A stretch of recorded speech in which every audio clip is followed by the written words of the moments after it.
আমি ওকে তাকিয়ে বললাম চোখ ছলছল করছে কেন?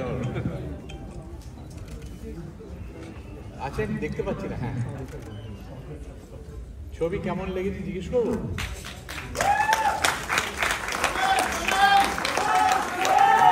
Thank you. অনেক কথা বলেছে, আমি কিছু বলবো না।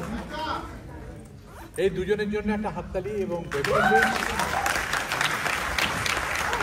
শুভশ্রী আজ আসতে পারেনি, কিন্তু ও এবং অন্যান্য যারা এই ছবিতে ছিলেন তাদের প্রত্যেককে ধন্যবাদ জানানো। তাদের জন্য একবার হাততালি প্লিজ।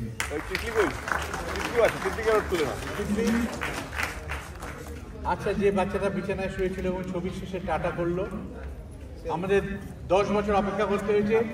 রামচন্দ্র 14 বছর বনবাসী ছিলেন, আমরা 10 বছর এই ছবি নিয়ে, মাত্র 4 বছর কম। কাজে যে বাচ্চাটা বিছানায় শুয়েছিল লাস্টে হাত নেড়েছে, তাকে ডাকছি। ওকে দেখলে বোঝা যাবে ছবিতে আমরা কতদিন অপেক্ষা করেছি। ওকে দেখে বোঝা যাচ্ছে। এখন আমি রুদ্রকে দিচ্ছি। রুদ্র, আমার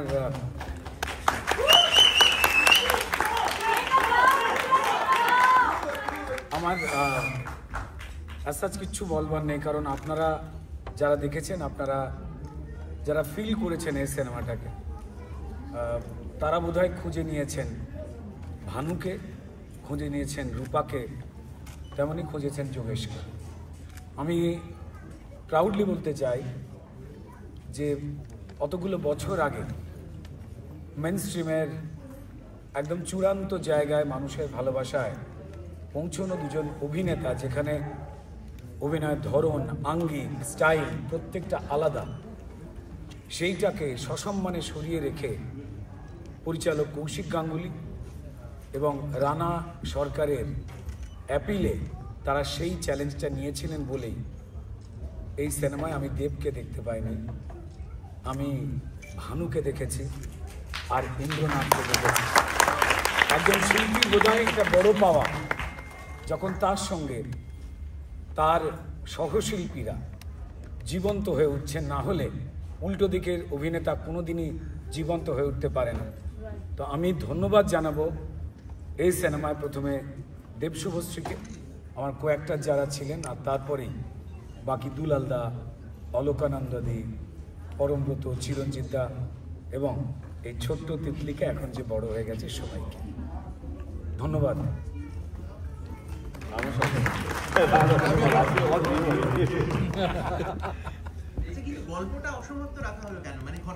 বলেছি সব লিখেছে, আমি বলে না। এই প্রশ্নটা করবেন বলে লেখা আছে। রূপকথার মতো জনপ্রিয় একটা জুটি, তার গল্প তো সহজে শেষ হতে পারে না। কাজে আমি কাহিনী অসমাপ্ত লিখে ছেড়ে দিয়েছি।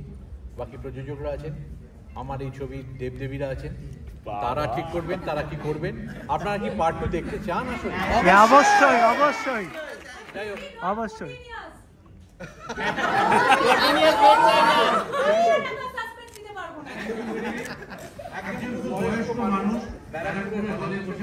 আমার ছবিটা খুব ভালো লেগেছে, এই পার্ট 2টা তাড়াতাড়ি করে নইলে আমার দেখা হবে না। কাজে ডেফিনেটলি এই সবাই, আমি কিন্তু চিৎকার করে বলিনি, হ্যাঁ দিয়ে দিলাম। ওকে নিয়ে একটা কথা আমার খুব বলা জরুরি দরকার। এই শারীরিক অভিনয়, আমি অভিনয় সম্পর্কে কিছু সামান্য আমার ধারণা আছে অভিনেতা হিসেবে।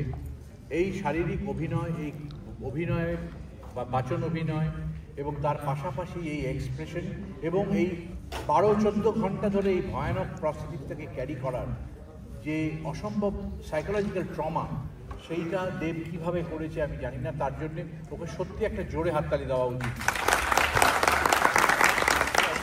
এবং রুদ্রনীল ঘোষ ওইভাবে পাহাড়ের রাস্তাতে ওইভাবে পা করে হাঁটা অতক্ষণ ধরে, সত্যি রুদ্র, থ্যাংক ইউ। আচ্ছা, এবারে আমি রানাকে দিয়ে দিচ্ছি। আমার আগে কিছু বলবার নেই, সবাইকে বলবেন ছবি দেখার কথা।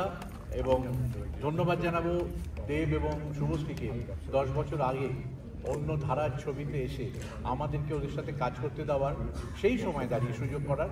ভালো হয়েছে 10 বছর অপেক্ষা করেছি। 10 বছর অপেক্ষা করায় বাংলা সিনেমা বদলেছে, আমাদের অভিনেতা অভিনেত্রীরা বদলেছে, আমরা বদলেছি। কাজে আজকে এই বদলে যাওয়া পরিপ্রেক্ষিতে আজকে কিন্তু সত্যি সত্যি ধূমকেতু এই সাকসেসটা দেখতে পারলো। ধরুন আমি সবাইকে ধন্যবাদ জানাই, মূলত আমাদের যারা মিডিয়ার লোক এখানে আছেন এবং আমাদের দর্শক বন্ধুদের ধন্যবাদ তো আমরা জানাচ্ছি সবসময়। কিছু রিমার্কেবল জিনিস আমাদের ধূমকেতুর সঙ্গে হয়েছে, যেমন ধূমকেতু 10 বছর পর রিলিজ হয়েছে, কিন্তু আজকে রিলিজ হওয়ার পরে 14ই আগস্ট রিলিজ হওয়ার পরে 2-3টে জিনিস আমরা অ্যাচিভ করতে পেরেছি, যেটা আমার মনে হয় যে যেরকম একটা সময় সাথী, তারপরে চিরদিনই তুমি যে আমার, বা অটোগ্রাফ আমাদের বাংলা সিনেমার গেম চেঞ্জ করে দিয়েছিল, এই ধূমকেতু থেকেও সেটা আমরা দেখতে পাচ্ছি। প্রথম কথা আমরা দেখতে পেয়েছি যে এই প্রথম বাংলা সিনেমা মাল্টিপ্লেক্সের থেকেও বেশি সিঙ্গেল স্ক্রিনে বেশি চলেছে। মানে কলকাতার বাইরে ব্যবসা অনেক, এবং কলকাতার বাইরে এমন এমন শোতে হাউসফুল গেছে দিনের পর দিন, সকাল 8টার শো, রাত্রি 10:30টার শো। আমি আমার অল্প অভিজ্ঞতায় অতটা দেখিনি কোনো দিন।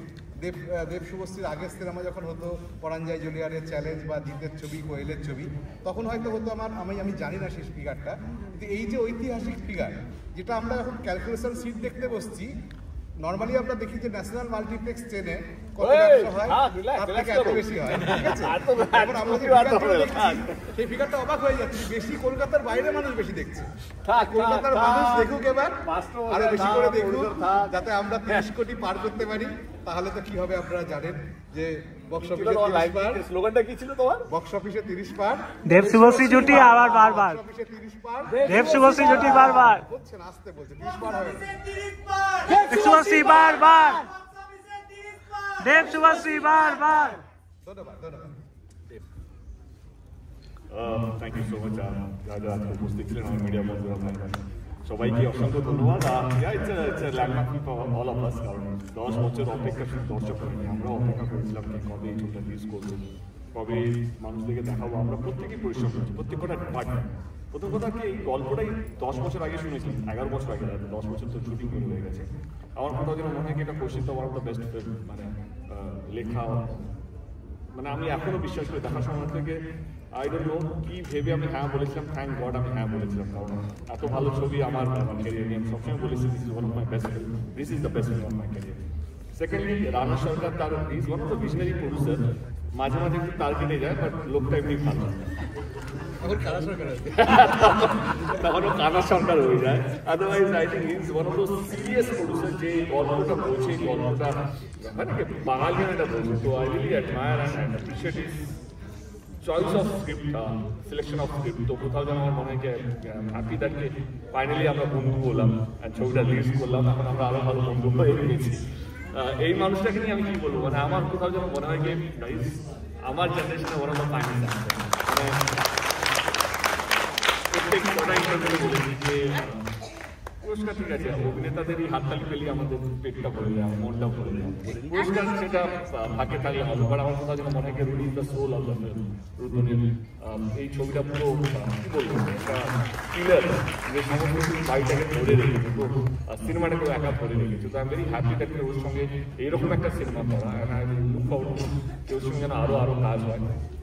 যারা বাংলায় প্রত্যেকটা মানুষকে ধন্যবাদ, যারা এক সপ্তাহ ধরে ছবিটাকে হাউসফুল করিয়েছেন, ছবিটাকে দেখেছেন। আমরা হাল ছেড়ে দিয়েছিলাম মানে এই ছবিটা মিস হবে না, কিন্তু আপনারা কোনোদিনও হাল ছাড়েন ছবিটাকে দেখার জন্য। থ্যাংক ইউ সো মাচ যারা আজকে উপস্থিত হয়েছেন, হয়েছেন তাদের সকলকে ধন্যবাদ। পারলে সবাইকে বলবেন ছবিটা দেখে নিতে, আরো অনেক চলা বাকি আছে। Thank you so much. গাড়ি অসমাপ্ত কাহিনী,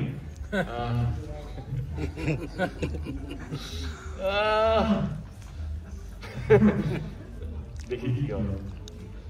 I don't mind, I think so.